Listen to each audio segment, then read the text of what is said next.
Mom mortgaged her house to fight me in court, all to defend my convicted brother's right to be near my 3 girls. Patrick, my brother, was convicted of pedophilia and served 5 years in prison for assaulting a 7-year-old. But when he got out, my entire family insisted that I let him around my 3 girls. When I declined, they launched a big harassment campaign, including having him show up at my 8-year-old's birthday party with a doll dressed in a swimming costume, forcing me to obtain a restraining order. But then my mother spent her retirement assets on his legal fees to battle me, while the entire family hounded us and filed fake CPS complaints, forcing us to pay him $30,000 to leave us alone. When my brother Patrick was released from prison, my mother contacted me 17 times. I knew exactly what she wanted before I picked it up. She had been preparing me for months with statements about forgiveness and second chances, but there was no way I was allowing a convicted pedophile near my 3 girls. Patrick had served a 5-year sentence for what he had done to his neighbor's daughter. The girl was 7. My oldest kid had just turned 8 years old, but I felt like the family monster for saying no. Mom arrived at my place the morning of his release. She had an entire speech prepared about how he transformed and discovered God. She pulled out a folder containing certificates from jail programs. He finished every course they offered, she stated. This effectively erased what he had done. Where is your Christian heart? I kept my response simple. He was not welcome in my home. Not for supper, not for the holidays, and not for 5 minutes. My girl's safety came first. Mom's expression changed from pleading to outright fury. She spat out. Those are his nieces. You are depriving him his family. The guilt campaign began immediately. My sister Beth called and cried about Patrick having nowhere to go. Every morning, Dad sends me Bible scriptures about forgiveness. Even my Aunt Helen, who lives 3 states away, felt compelled to tell me that everyone deserved a second shot. However, they saved the real manipulation for Sunday dinner. I had stopped at Mom's to pick up my grandmother's ring, which she had been resizing. The whole family was present. Patrick too. He sat at the kitchen table as if nothing had occurred, as if he had not ruined a child's innocence. My daughter Elise exclaimed, "Uncle Patrick," before I could stop her. She dashed at him, her sisters close following. I've never moved that quickly in my life. I gathered all 3 children and went toward the door. Patrick had the audacity to appear hurt. I only wanted to meet them, he explained softly. I'm their uncle. That was when I lost it. I told him that being blood did not provide him access to my children. I reminded everyone in the room what he had been guilty of. Mom literally covered her ears. Dad grumbled something about lingering in the past. Beth accused me of traumatizing the girls. The smear effort began the next day. Mom informed her church that I was keeping her grandchildren from her. She conveniently left out why. Beth wrote on Facebook about how some people do not comprehend atonement. Several relatives responded with prayer hands and Bible quotes. My phone was inundated with messages from folks who didn't even know the complete situation. Then Patrick began turning up at locations like the grocery store and the park, always maintaining distance and claiming coincidence. He would wave to the females from across the playground. I began capturing everything: date, time, location, and witnesses. My spouse installed security cameras after we noticed him driving by our house 3 times in one day. The breaking point occurred during Jane's birthday party.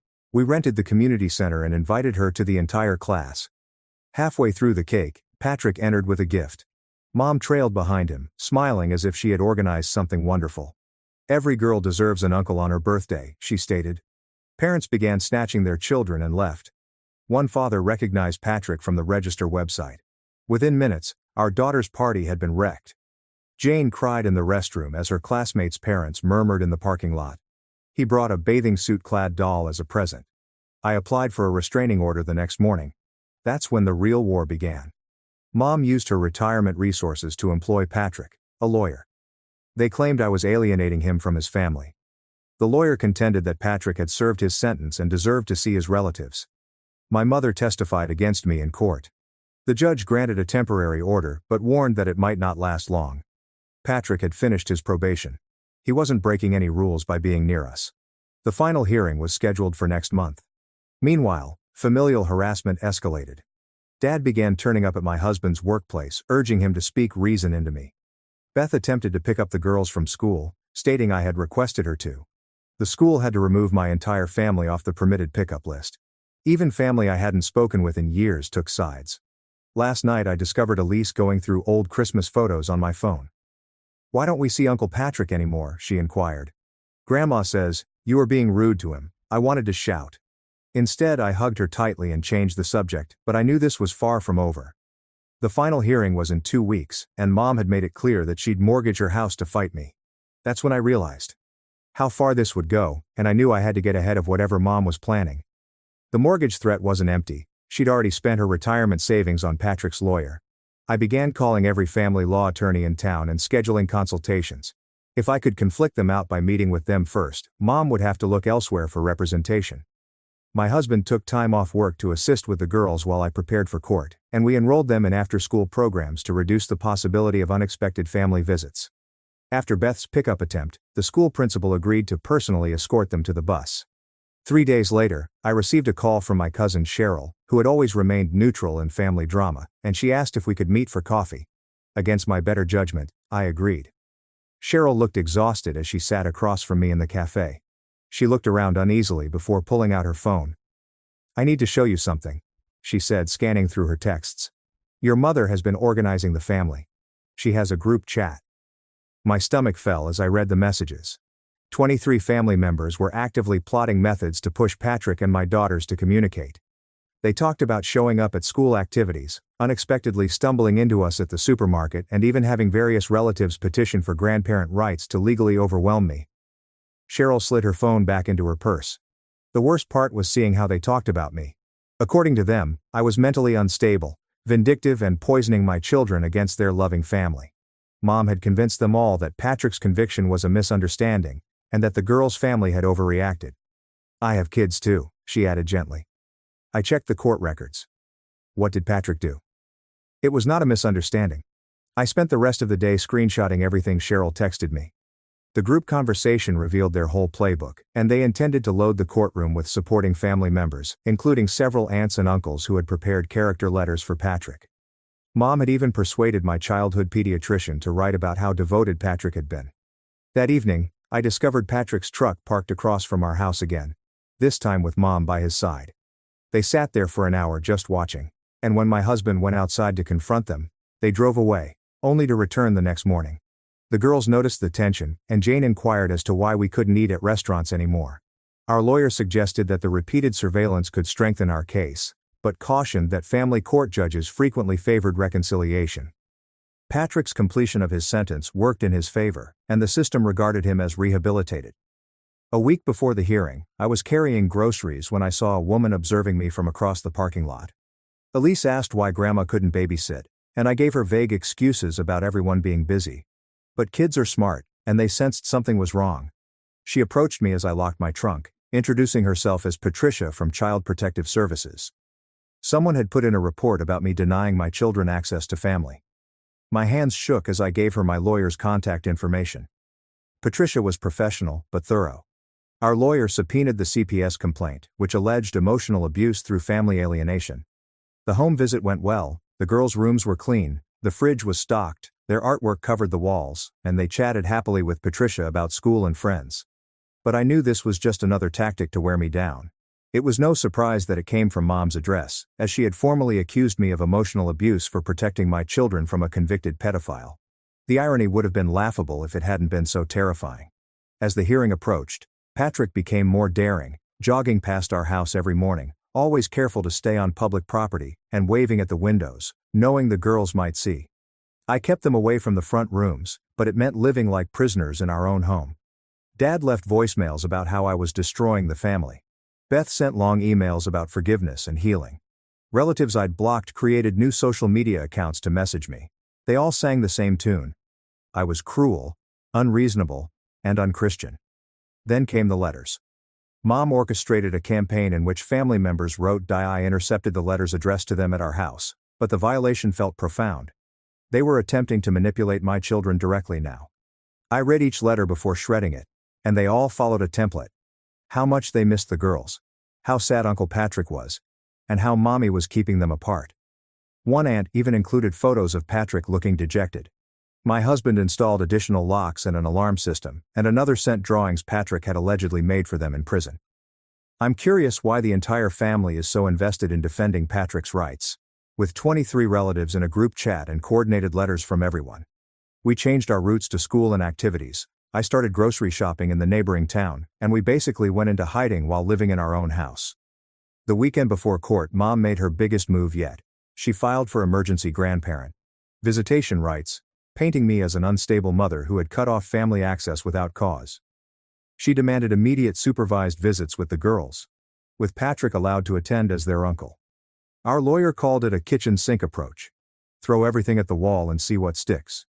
The emergency petition would be heard alongside our restraining order request, and Mom was hoping that a judge would compromise by denying the restraining order but granting her some visitation. I spent that weekend organizing evidence, security footage, documentation of every encounter, group chat screenshots, character references from teachers and doctors who actually knew. The morning of the hearing arrived gray and drizzling. I dressed carefully, conservatively but not severely, and my husband wore his only suit. We dropped the girls off at school early, my stomach turning at leaving them, even with the new security measures. The courthouse parking lot was full of familiar cars. Patrick sat in the front row of the courtroom with Mom and their lawyer, dressed in a new suit and having gotten a haircut. He looked like a respectable uncle, not someone on the sex offender registry. I recognized aunts, uncles, cousins, and family friends, who stood in clusters, whispering and giving us dark looks as we passed. Mom dabbed her eyes with a tissue, the image of a grieving grandmother. Our side of the courtroom was nearly empty, just us, our lawyer, and, surprisingly, Cheryl. She gave me a small nod as we took our seats. Whatever happened today, I wouldn't let them win. When the judge entered, I gripped my husband's hand. Everything we'd fought for came down to this moment. My daughter's safety was at stake, and I was prepared to fight with everything I had. The judge's gavel struck the bench, and the hearings began. Our lawyer presented the security tape first, which showed Patrick's persistent surveillance of our home. The timestamp suggested a pattern of escalating conduct. Mom's lawyer countered by arguing that a man had the right to jog on public streets. During the first recess, I noticed Beth in the hallway making phone calls, and she kept glancing at me while whispering urgently into her phone. My husband stayed close to me, his hand on my back as we navigated through clusters of hostile relatives. When Mom took the stand, she painted herself as a heartbroken grandmother denied access to her grandchildren. Our lawyer's cross-examination revealed the reality beneath her facade. She showed images of happier times, family gatherings when Patrick played with relatives, and her tears seemed genuine as she detailed how I had torn the family apart. When asked directly about Patrick's conviction, Mom claimed the victim's family had blown things out of proportion, and Patrick had simply been showing affection. Several relatives in the gallery nodded along with her delusions, and the judge ordered a brief recess to review evidence. In the hallway, Dad cornered my husband near the water fountain, and I watched his face turn green as he gestured wildly, clearly attempting to pressure my husband into dropping the case. My husband simply walked away, leaving Dad fuming. Cheryl testified next, bringing printouts of the group chat messages, which Mom's lawyer objected to repeatedly, but the judge allowed them as evidence of coordinated harassment. Cheryl's hands trembled as she read aloud their plans to ambush us at various locations. Patrick took the stand later in the afternoon. Patrick couldn't explain why he'd chosen to jog past our house, and he stumbled when asked about the birthday party intrusion. He'd clearly been coached, speaking softly about rehabilitation and redemption, and claiming he just wanted to be a part of his niece's lives to watch them grow up. His calm demeanor cracked when confronted with the victim impact statement from his case. During the lunch break, I discovered Mom had arranged for several church members to be present.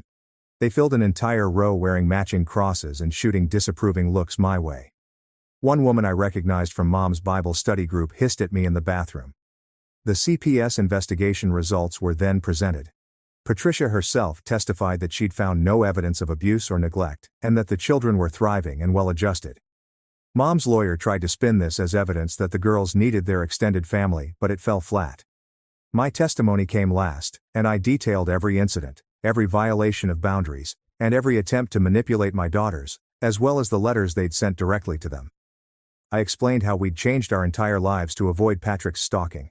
Mom's lawyer accused me of being paranoid and controlling, implying that I was using my children as weapons in a family feud. I remained calm, sticking to facts and documentation. The judge announced that he would review all evidence and make a decision within 3 days. Patrick made his move as we left the courtroom, stepping directly into my path and forcing me to stop. His eyes held a coldness that chilled me, and he leaned close enough for only me to hear his whispered threat about seeing the girls soon. My husband immediately positioned himself between us, and our lawyer documented the interaction. Patrick stepped back with a smirk, rejoining Mom and their attorney. The threat was subtle enough to maintain plausible deniability, but the message was clear. That evening, we found our mailbox stuffed with letters from various relatives condemning our actions and demanding reconciliation. Someone had also left a Bible on our doorstep with specific verses about forgiveness highlighted in yellow. The next morning brought new challenges. Jane's teacher called to report that Beth had shown up at school claiming a family emergency. The school had followed our protocols and denied her access, but Beth had created a scene that upset several students. I drove to the school right away to speak with the principal, who showed me security footage of Beth arguing with the front desk staff and demanding to take the girls for a family emergency. When Beth was denied access to her nieces, she burst into tears. The principal assured me that they would keep a close eye on things, but suggested that we look into another school. The situation was causing havoc, and other parents were concerned. I left feeling defeated, knowing that Mom's campaign was working exactly as intended. At home, I found my husband installing additional cameras around our property. He'd taken the rest of the week off work after Dad showed up there again, this time with Uncle Helen's husband, and they'd attempted to corner him in the parking lot during lunch. Cheryl called that afternoon with disturbing news. The family group chat had turned into planning sessions for after the judge's decision. They talked about filing multiple legal actions to drain our resources, and some suggested showing up at the girls' activities to establish unintentional contact. I spent hours documenting these new threats for our lawyer, and each piece of evidence felt like another weight on my shoulders. The girls sensed the tension, becoming clingy and anxious. Elise had started having nightmares, but she couldn't explain what scared her. Patrick escalated further 2 days after the hearing, when he showed up at the grocery store where I was shopping with the girls. He didn't approach directly, but instead positioned himself where the girls would see him, waving enthusiastically and calling out their names. I rushed the girls out of the store, abandoning our cart. Jane asked why we were leaving without our groceries, and Elise asked why we couldn't talk to Uncle Patrick. Their innocent questions broke my heart as I struggled to explain without frightening them. That night we discovered someone had been in our backyard. Despite the fact that nothing was taken or damaged, our daughter's outdoor toys had been rearranged, their playhouse door was open, and 3 wrapped presents had been left inside. The security cameras had mysteriously malfunctioned during that exact time frame, so my husband called the police while I checked every lock and window. The officers took a report, but explained that without proof of forced entry or footage, there was little they could do. The gifts contained dolls dressed in bathing suits, like the one from Jane's party, and the psychological warfare was taking its toll. I jumped at every sound, checked locks obsessively, and barely slept. My husband began working from home to maintain constant vigilance. We were prisoners in our own lives, exactly what Mom and Patrick wanted. The morning of the judge's decision arrived with a thunderstorm, and we dressed carefully again, preparing for either outcome. I'd arranged for a trusted friend from my mother's group to watch the girls, someone completely disconnected from my family. The courthouse was even busier than before. In the courtroom, Patrick sat between Mom and their lawyer, dressed in a new suit, as if they were attending a wedding rather than attempting to force their children to be near a predator. Mom had rallied additional supporters, including several prominent church members, who wore color-coordinated outfits and carried signs promoting family unity. Mom clutched a handkerchief dramatically as the judge entered with a thick folder of documents and began reviewing the case. It was clear that someone had missed the memo on what family unity entails, as he kept turning to smile at family members who were playing the role of persecuted victim. He mentioned Patrick's completed sentence and rehabilitation programs, as well as the evidence of stalking, coordinated harassment, and a CPS complaint that appeared retaliatory. I felt my heart racing as he talked about the balance between protecting children and maintaining family bonds, citing cases where courts had reunified families after criminal convictions. Every word felt like another step toward losing everything we'd fought for. The judge's decision was mixed, but he did extend the restraining order for a year, citing the stalking behavior and harassment. The security footage showed clear patterns of stalking, the group chat messages showed coordinated harassment, and the birthday party incident demonstrated blatant disregard for boundaries. Mom's side erupted in whispers and movement, while others appeared satisfied with the partial victory, and Patrick's face showed fury beneath his calm facade. However, he granted Mom limited grandparent visitation rights, 1 supervised hour per month at a neutral location, with Patrick barred from attending. Beth stopped us in the hallway as we were about to leave. Our lawyer explained that the restraining order was now more difficult to challenge, and the supervised visitation gave us more control over the situation. We pushed through with our lawyer's assistance, ignoring shouted questions about denying children their family. Security intervened when she grabbed my arm, attempting to force me to listen, and her removal caused another scene of stares and whispers. We had won the main battle, but it had come at a high cost. Mom had her foot in the door now, and Patrick would undoubtedly use her visits to maintain indirect contact. Despite the security cameras, we discovered more gifts on our porch when we arrived home. This time, 3 identical necklaces with heart pendants. The message was clear. Patrick wasn't giving up. He'd simply found new ways to violate boundaries while technically following the court order. That evening, our lawyer called with concerning news. Mom's attorney had already filed paperwork requesting expanded visitation, claiming that the supervised visits were overly restrictive and harmful to the grandmother-grandchild relationship. After the girls had gone to bed, I talked with my husband and discussed our next steps, including relocating, changing schools, and even officially changing our names. It felt impossible to safeguard our daughters while keeping their normal lives. Cheryl texted screenshots from the family chat where they were celebrating Mom's partial victory and strategizing how to use the visit strategically. Some suggested having Patrick unexpectedly appear at the visitation location, while others talked about wearing recording devices to gather evidence against me. The next morning brought new challenges. Jane's best friend's mother called to politely uninvite her from a sleepover because word had spread about the courthouse drama and Patrick's presence on the registry. She was sorry, but she had to think of all the children's safety. I understood her position, but Jane's face crumbled when I explained. My husband's parents, who had remained silent throughout the ordeal, finally called to offer their support, but suggested that we might be handling things too harshly. She couldn't understand why she was being punished for adult problems, and Elise and our youngest became whiny and difficult as a result. Their well-meaning ignorance hurt more than outright hostility. We spent the week establishing new routines around the court orders. I met with the supervised visitation coordinator to establish strict protocols. No gifts, no photos, no messages to relay. Mom would have exactly 60 minutes to visit under professional supervision. The first visit was scheduled for the following week. I carefully prepared the girls, explaining that Grandma would visit them at a special location. They seemed excited but confused about the restrictions. Jane asked if Uncle Patrick would be there as well, and my heart sank at having that conversation again. Meanwhile, Patrick found legal ways to stay in our lives. He volunteered at community events we'd previously attended, and he joined organizations where we had memberships, always keeping the required distance but ensuring we knew he was there. Dad escalated his own campaign, showing up at my husband's workplace despite warnings, waiting in the parking lot with Bible verses and printed articles about forgiveness. Security eventually barred him from the property, but he simply moved to the public sidewalk, and Beth began her own harassment via social media. She created multiple accounts to message our friends, sharing her version of events. She painted me as mentally unstable, claiming I was denying my children loving family relationships. Some friends distanced themselves, unsure what to believe. The stress manifested physically as I developed migraines and insomnia. My husband's blood pressure skyrocketed, and the girls began acting out at school, their grades slipping. We began family therapy, which added to our mounting legal bills, and our lawyer warned us that Mom's team was preparing a larger strategy, hiring a private investigator to document our lives, looking for any ammunition. Every public outing became a potential trap, and every interaction with the girls could be twisted into evidence. One morning, I caught Patrick photographing our house from a legal distance. Cheryl's family group chat revealed their long-term plans, which included waiting out the restraining order while gathering evidence of parental alienation.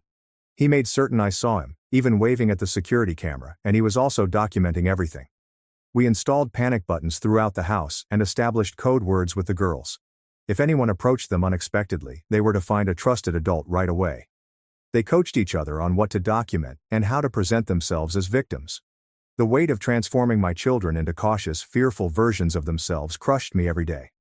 A week before the first supervised visit, Mom sent a formal letter through her lawyer requesting permission to bring photo albums to share family history with the girls. When we declined, she accused us of cultural erasure and denying the children their heritage. As the visit approached, Patrick became more assertive and began visiting businesses near the visitation center, establishing legitimate reasons to be there. He couldn't enter during the visit, but he could position himself nearby and the law was on his side. I met with the visitation supervisor to express my concerns, and she assured me that their protocols were strict, but I could see the exhaustion in her eyes. She had dealt with families like ours before, and she knew how determined individuals could circumvent even the best safeguards. None of us slept well the night before the first visit, and the girls sensed our anxiety. Jane frequently inquired if something was wrong. Elise clung to me, and our youngest returned to behaviors she'd outgrown months before. That morning I dressed the girls carefully, wanting them to seem well cared for while not giving Mom any reason to keep them away from her.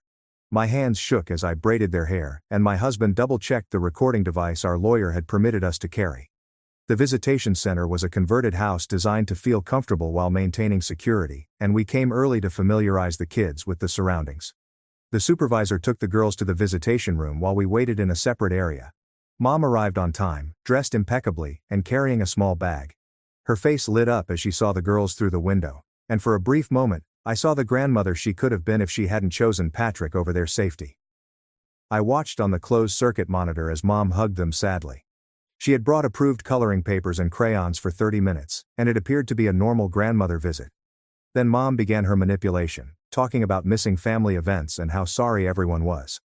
The supervisor redirected her several times, but Mom was skilled at subtle emotional manipulation. When the visit ended, the girls were confused and upset. They didn't understand why they couldn't see Grandma at her house, or why Uncle Patrick couldn't visit either. The car ride home was filled with questions that I struggled to answer honestly, without further damaging them. That afternoon, our lawyer called. Patrick had filed his own petition claiming defamation and emotional distress, claiming that our false accusations had harmed his reputation and relationships. I'm curious why the judge would grant visitation rights in the face of documented stalking and harassment. It was a clear vindictive move, but fighting it would cost us more money. During the second visit, Mom brought a family scrapbook she had compiled, and the war of attrition continued. Every legal filing drained our savings, every harassment incident shattered our peace, and every manipulation attempt harmed our children's innocence. The supervisor had accepted it after checking for objectionable content, but Mom had been clever. She'd included images of Patrick at every family milestone, portraying him as the beloved uncle the girls were missing. Our lawyer filed a motion to dismiss the defamation lawsuit, but the judge allowed it to proceed to discovery, which included depositions and documents. The girls absorbed every word, their confusion growing. When they returned to the waiting area, Jane immediately asked why Uncle Patrick couldn't attend the visits if he was so nice. Patrick's strategy was clear: he drained us financially while maintaining his victim narrative. The family's coordination reached new heights, as various relatives began to show up at the girls' activities. An aunt would show up at dance class, a cousin at soccer practice, and they maintained legal distance while making their presence felt. Other parents began to notice the pattern of family members lurking around. Cheryl continued to feed me information from the group chat. They developed a rotation schedule to maintain constant pressure without any individual violating the restraining order. They documented every sighting of us, building what they called their alienation portfolio. 3 weeks after the court decision, I discovered Mom had enrolled in the same gym where I took yoga classes. She attended different sessions, but I always saw her in the parking lot. The girls' behavior deteriorated further. Jane became withdrawn and stopped inviting friends over. Elisa's nightmares worsened, but she still couldn't explain what scared her, and our youngest began having tantrums reminiscent of her toddler years. The family therapist suggested that the constant tension was affecting them more than we realized. Patrick's current strategy was escalated when he got a job at a hardware store 2 blocks from the visitation center, giving him a legitimate reason to be in the area during every visit. I noticed his truck parked strategically where we'd have to pass it entering and leaving, and Mom pushed the boundaries even further during the third supervised visit. She gave each girl a locket with family photos inside, including Patrick. The supervisor forced her to remove them, but the damage had already been done. The girls didn't understand why they couldn't keep Grandma's gifts. Our financial situation deteriorated due to legal fees, therapy costs, and security measures. My husband took on extra shifts while I freelanced from home to avoid leaving the girls with sitters, and the stress showed in both of our faces, with dark circles becoming permanent fixtures. Then came the accident, or what appeared to be an accident. I was backing out of a parking space at the grocery store when another car hit me, and the driver jumped out, apologizing profusely. Only when I saw Uncle Helen's son did I realize this was orchestrated. The deposition for Patrick's defamation case was scheduled for the following month, and our lawyer prepared me for grueling questions designed to make me appear unstable. They'd use every family incident, every protective measure, as evidence of my irrational behavior. Toward a reformed man, he insisted on calling the cops and creating an official report that painted me as distracted and careless. Mom's visitation requests increased. She petitioned for unsupervised visits, citing the successful supervised sessions, and included affidavits from family members attesting to her character and my unreasonable restrictions. Each filing required a response, which cost money we didn't have. I began noticing cars following me on errands, different vehicles, but always maintaining the same careful distance. When I mentioned it to our lawyer, he said proving coordination would be nearly impossible. They'd learned from the group chat evidence to be more careful. The fourth supervised visit brought new manipulation. Mom spent the entire hour telling the girls about family traditions they were missing. Birthday parties, holiday gatherings, summer barbecues, all of which were portrayed as magical events stolen from them. Patrick began jogging past the visitation center during our visits, timing it perfectly to cross our path, and waving at the girls through the window while maintaining legal distance. The supervisor documented it, but technically he wasn't violating any orders. Our home became a fortress of anxiety. Patrick's lawyer interrogated me for 6 hours, questioning me about every decision I'd made since his release. I struggled to explain why we lived as if we were hiding without frightening them or poisoning them against the family they still loved. We added more cameras, window sensors, and kept the curtains drawn at all times. They portrayed my protective measures as paranoid delusions, and my documentation as obsessive behavior. I kept my cool, but inside I was cracking. 2 days later, Jane's teacher called with concerns. Jane had written a story about a family torn apart by a mean mother who wouldn't let anyone visit, and the teacher recognized the emotional distress and suggested additional counseling. Another expense, another acknowledgement of how this war was harming my children. Mom's next action was calculated. She began attending the same church we'd shifted to, and after leaving hers, she sat across the sanctuary, dabbing at tears during services. Churchgoers who didn't know our tale saw a grandma split from her grandchildren, and some began avoiding us. My husband suggested borrowing from his 401k, but I knew that would only delay the inevitable. Patrick had hired a second attorney, someone known for aggressive litigation, and the message was clear. They could afford to escalate, whereas we couldn't. During the fifth supervised visit, something shifted, and Mom dropped her careful facade for a brief moment. When the supervisor stepped out briefly to use the restroom, Mom quickly whispered something to the girls.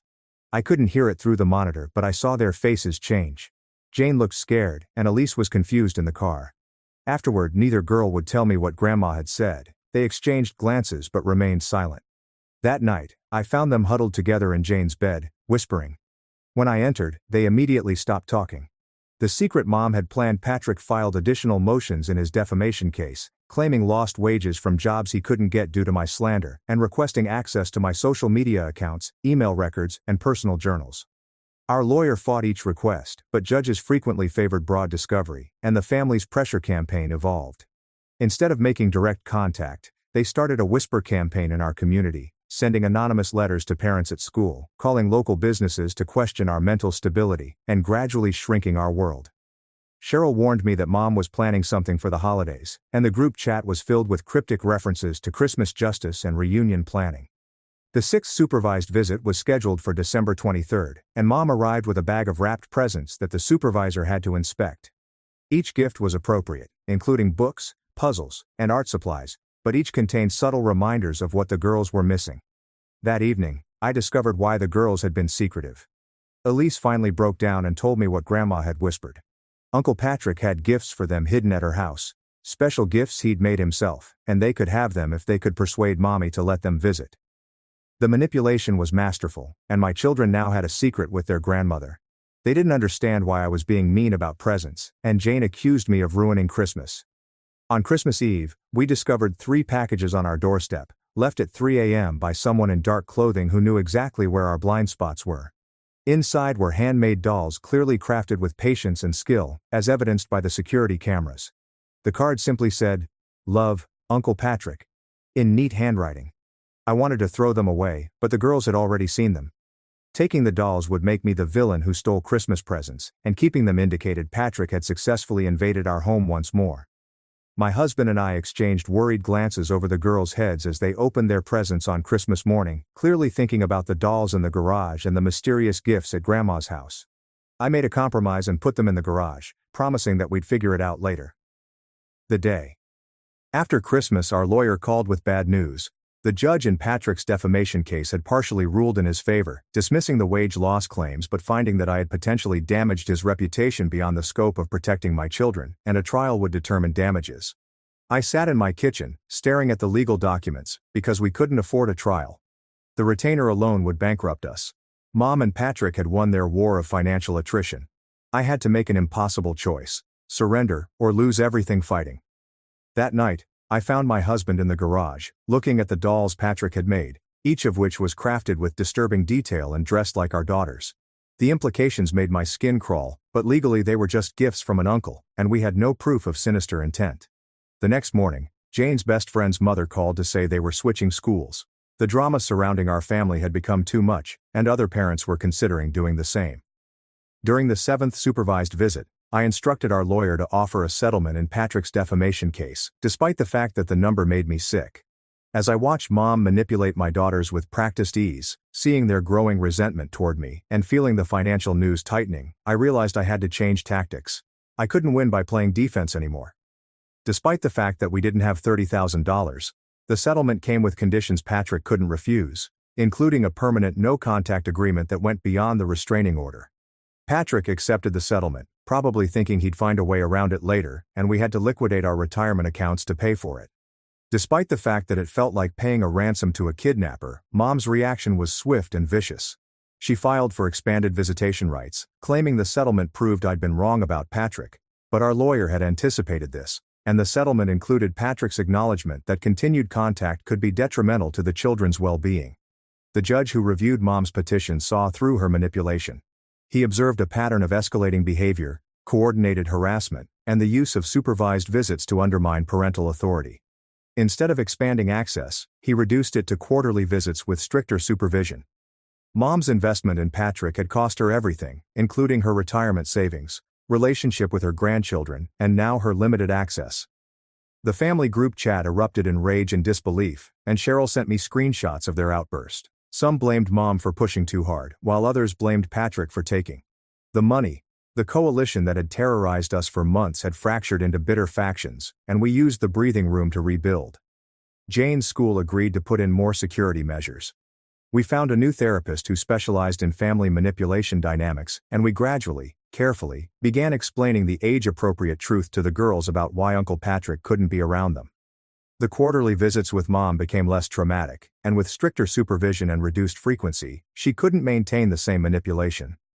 The girls began to see her as a distant relative rather than a central figure in their lives.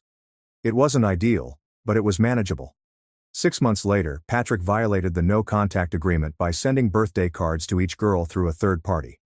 Our lawyer immediately filed for contempt, and this time, the judge had no patience.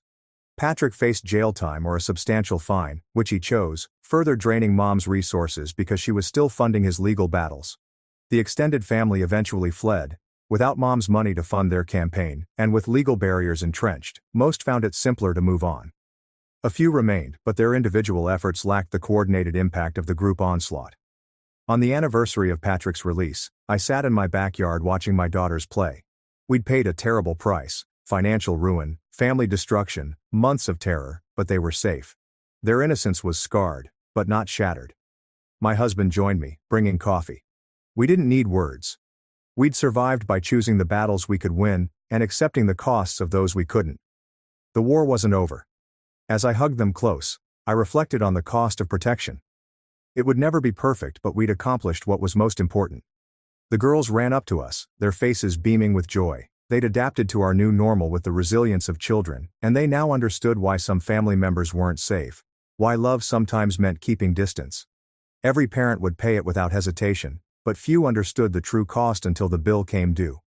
We'd paid in money, relationships, and innocence, but watching my daughters play safely in our yard, I knew I'd pay it again. The restraining order would need to be renewed eventually, Mom would get her quarterly visits, and Patrick would most likely probe for new weaknesses, but for the time being my daughters are safe. I found it strange how the mother aged so much when she lost. Was she actually believing she was doing the right thing, or was this all about control from the start? Sometimes the only triumph that matters is surviving each struggle and preserving what you love most.